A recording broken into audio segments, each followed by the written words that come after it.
Bismillahirrahmanirrahim. Assalamualaikum warahmatullahi wabarakatuh.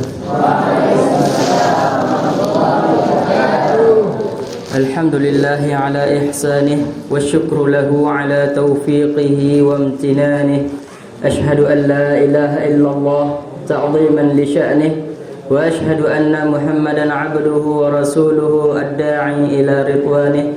Allahumma fassalli wa sallim ala nabiyyina Muhammadin wa ala alihi wa ala ashabihi wa man sara ala nahji wa istanna bi sunnatihi ila yaumin hadza wa ba'dih.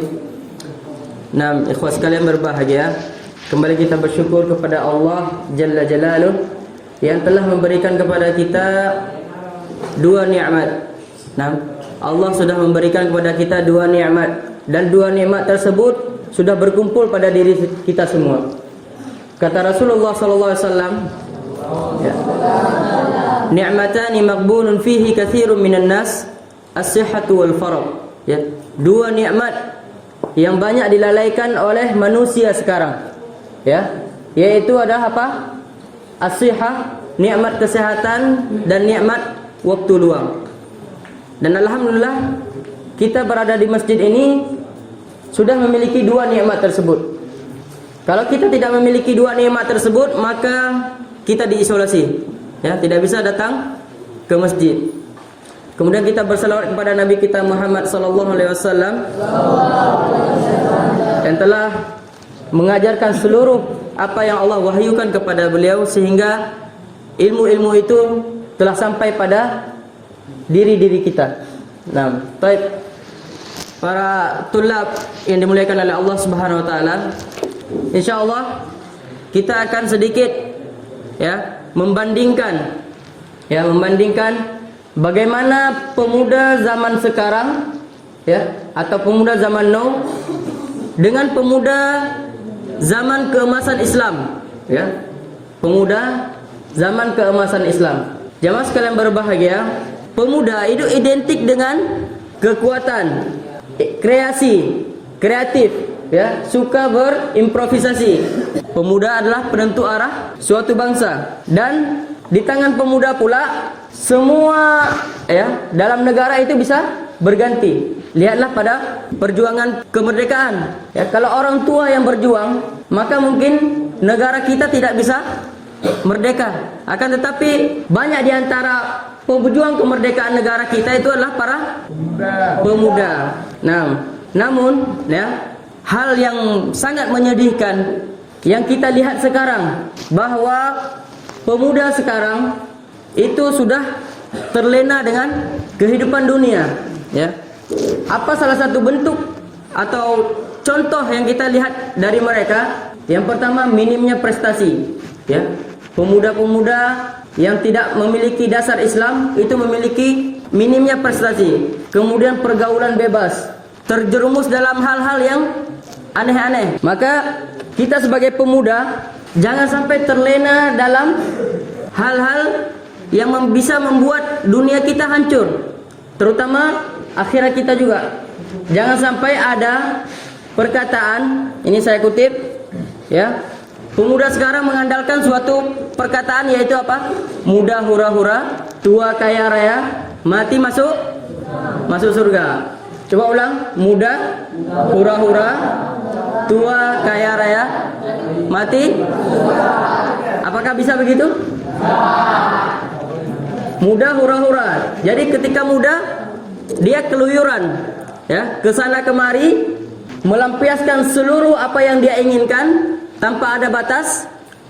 Kemudian tua bisa menjadi kaya raya, dan dari sini pun udah tidak masuk akal. Bagaimana caranya orang yang poya-poya, tidak hemat, keluar ke sana kemari, menghabiskan banyak harta, namun ketika tua dia kaya raya? Apakah ini masuk akal? Ya, ketika kita buang-buang uang di waktu muda, tentu waktu tua kehabisan uang. Apalagi dengan kalimat yang terakhir, mati masuk surga. Sudah muda hura-hura, tentunya mungkin dengan tidak sholat, tidak menjalankan ibadah, kemudian tua menjadi kaya raya, kemudian ketika mati masuk surga. Ini adalah hal yang sangat tidak mungkin, ya.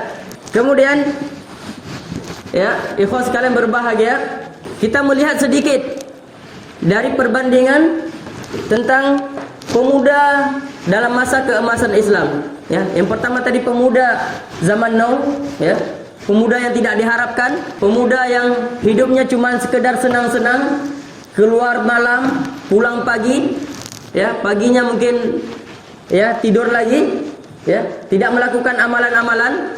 Namun kita bandingkan dengan orang-orang yang pemuda-pemuda pada zaman keemasan Islam.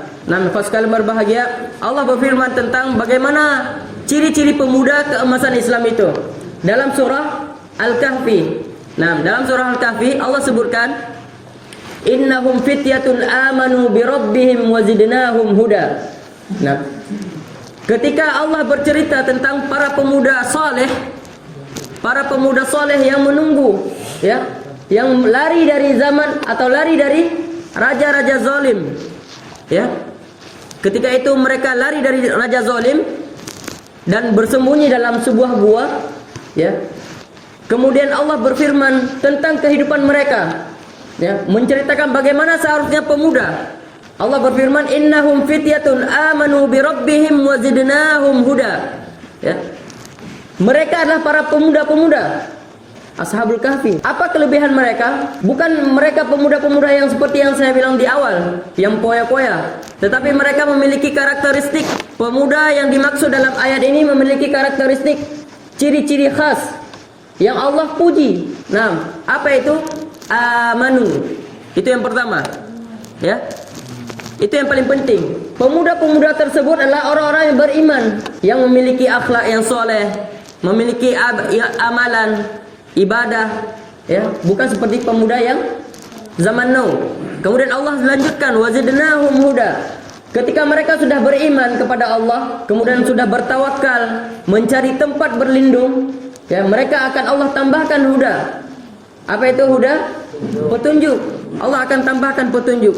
Salah satu contoh dari pemuda zaman keemasan Islam juga adalah Usamah bin Zaid.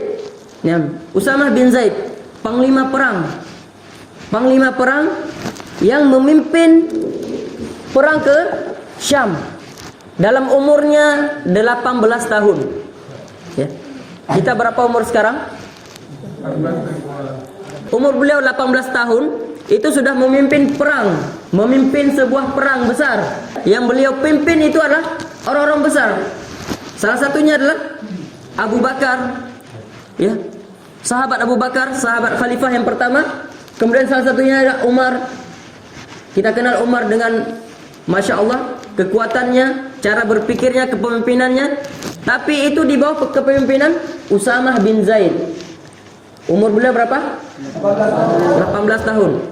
Walaupun tidak sampai 18 tahun bisa memimpin perang, minimal kita sudah bisa memberikan kontribusi dalam umat. Entah itu untuk mencerahkan umat, ya.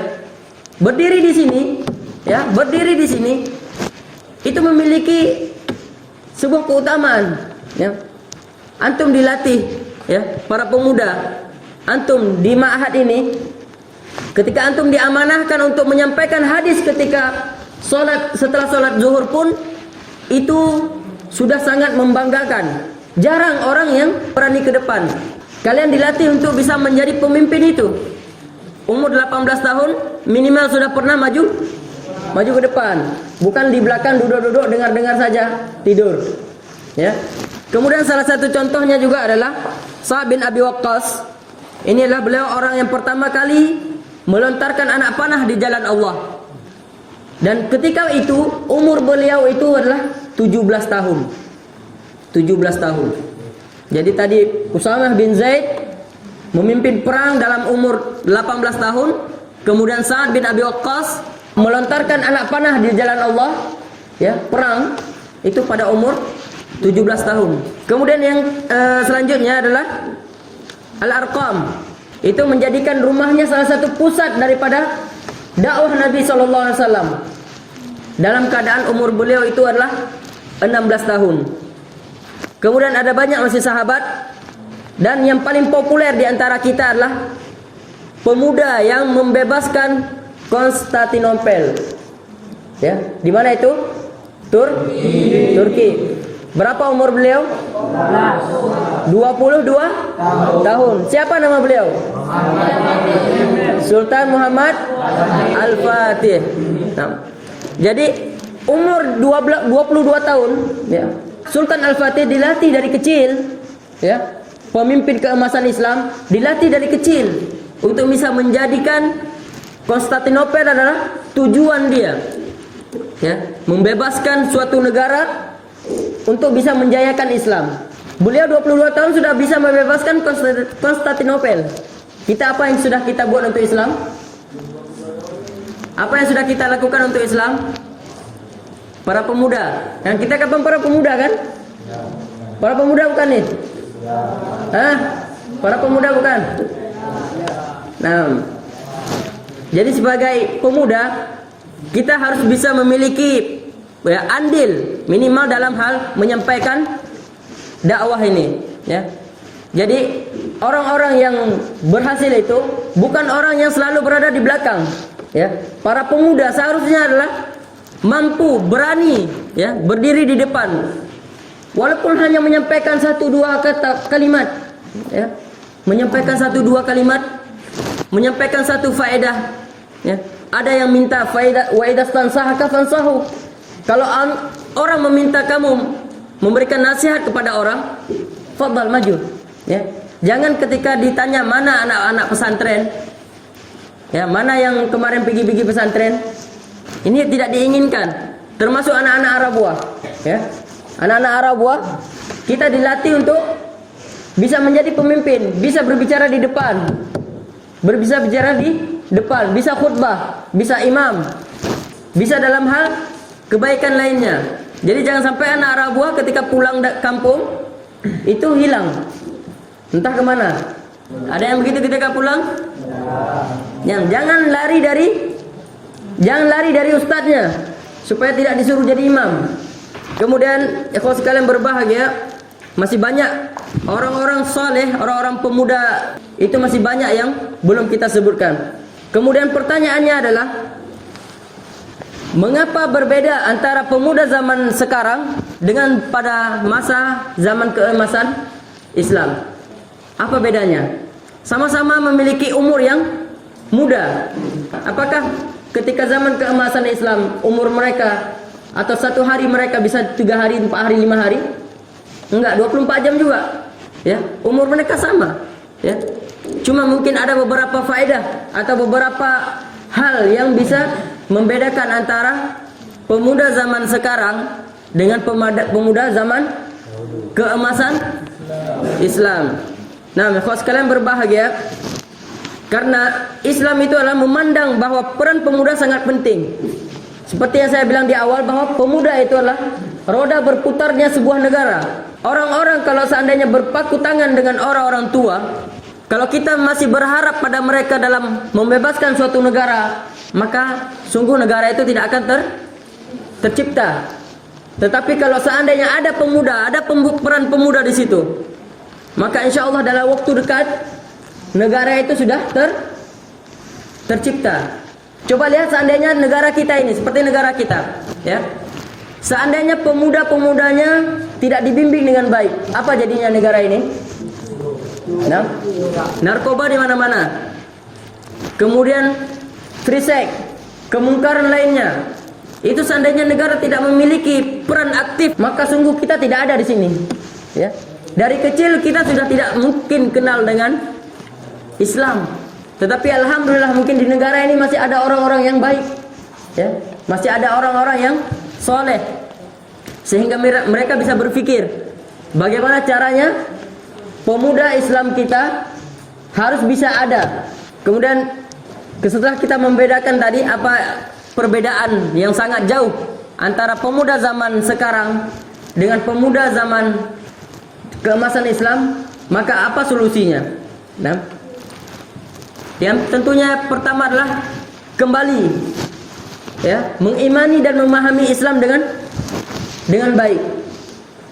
Itu salah satu cara agar kita bisa mengembalikan kembali pemuda kita. Ya, harus mengimani Allah, mengimani betul-betul, ya, beriman. Kemudian juga apa? Memahami Islam. Kalau kita pemuda tidak memahami Islam, maka antum tidak bisa menjadi pemuda zaman keemasan Islam. Bahkan kita bisa menjadi pemuda penghancur Islam. Kalau seandainya kita tidak mengimani dan mengamalkan Islam itu. Man yuridillahu bihi khairan yufaqihu fid din. Kalau seandainya Allah menginginkan suatu kebaikan pada suatu orang, maka Allah akan pahamkan agama baginya. Kalau seandainya kita untuk sekarang ini belum tergerak hati kita untuk bagaimana memahami Islam dengan benar, bagaimana cara mengimani Islam ini dengan benar, mengamalkan Islam ini dengan benar, mungkin saja Allah tidak menginginkan kebaikan untuk kita. Ini perlu kita sedihkan. Kalau kita tidak tergerak hati kita tidak memiliki rasa untuk mengimani Islam dengan benar, tidak ingin memahami Islam dengan benar, cuman datang ke pesantren, diam duduk, dengar, tidur, pulang dapat ijazah, ditanya sama orang nggak tahu apa-apa, ditanya bahasa Arab yang menjadi karakteristik pesantren pun tidak bisa. Akhirnya apa yang kita bisa banggakan? Alumni pesantren. Apa yang kita bisa banggakan? Adakah? Hafalan mungkin juz 30. Kalau terlalu banyak disuruh jadi imam, hilang semua. Habis. Nggak ada tersisa. Hadis 1, 2 selesai. Ada yang bisa kita banggakan? Makanya kalau seandainya kita belum tergerak hati kita untuk memahami Islam dengan benar, maka mungkin Allah belum inginkan kebaikan pada diri kita. Tetapi ketika kita sudah menempuh jalan seperti ini, jangan pernah berpikir lagi bahwa Allah tidak menginginkan kebaikan pada diri kita. Tanamkan pada diri kita bahwa Allah betul-betul menginginkan kebaikan pada diri kita. Tetapi mungkin kita masih malas. Kita masih malas. Allah sudah inginkan kebaikan pada diri kita, namun kita masih malas. Apa contohnya? Belajar nggak mau, menghafal nggak mau, disuruh hafal Quran, tidur-tiduran di halaqah, disuruh baca Quran menjadi cepat, tambah malas. Akhirnya keluar dari pesantren, keluar dari ma'had, tidak bisa apa-apa. Itu solusi yang pertama adalah mengimani dan mengamalkan Islam dengan baik. Kemudian mengarahkan seluruh potensi untuk umat. Yang ketiga adalah tentunya menjadi pemuda-pemuda yang mencari ilmu, bukan menunggu ilmu. Kalau kita tunggu, tidak akan mungkin kita dapatkan. Coba kita berada di rumah kita. Mungkin sekarang banyak televisi yang menyiarkan siaran Islam. Mungkin sekarang banyak channel-channel YouTube tempat kita belajar. Namun belajar di tempat seperti ini memiliki keutamaan tersendiri. Karena kita berjalan. Man salaka tariqan yaltamisu fihi ilman, sahalallahu lahu bihi tariqan ilal jannah. Kemudian talabul ilmi faridatun ala kulli muslim. Allah mengangkat satu kaum itu dengan ilmu. Yarfa'illahu alladhina amanu minkum walladhina utul ilma darajat. Allah mengangkat orang-orang beriman di antara kalian dan orang-orang yang berilmu beberapa derajat. Antara orang beriman dengan orang yang tidak beriman itu memiliki perbedaan. Apalagi ditambah dengan orang yang memiliki kafa'ah ilmu, memiliki sedikit daripada ilmu, maka ini akan menambahkan derajat dia ketika di surga. Dan salah satunya yang membuat kita solusi bagi para pemuda adalah dengan menuntut ilmu. Falaula nafara min kulli firqatin minhum ta'ifah liyatafaqahu fid din waliyunziru qaumahum idza raja'u ilaihim la'allahum yahdharun. Falaula nafara min kulli firqatin minhum ta'ifah. Harus ada di antara satu kaum itu orang-orang yang menuntut ilmu, walaupun cuma beberapa orang. Kemudian apa tujuan selanjutnya? Waliyunziru qaumahum idza raja'u ilaihim. Setelah menuntut ilmu, kembali lagi ke apa tujuannya? Liyunziru qaumahum idza raja'u ilaihim. Mendakwahkan kembali apa yang telah dia dapat. Para pemuda pergi jauh-jauh. Ada yang dari Kutacane, ada yang dari Pulau Banyak, Simelu, apalagi yang paling jauh ke Singkil. Orang-orang yang dekat Indrapuri juga. Orang-orang yang menuntut ilmu ini, ini bisa memperbaiki pemuda zaman now, sehingga antum ya, antum para pemuda ini bisa menjadi para pemuda yang zaman keemasan Islam.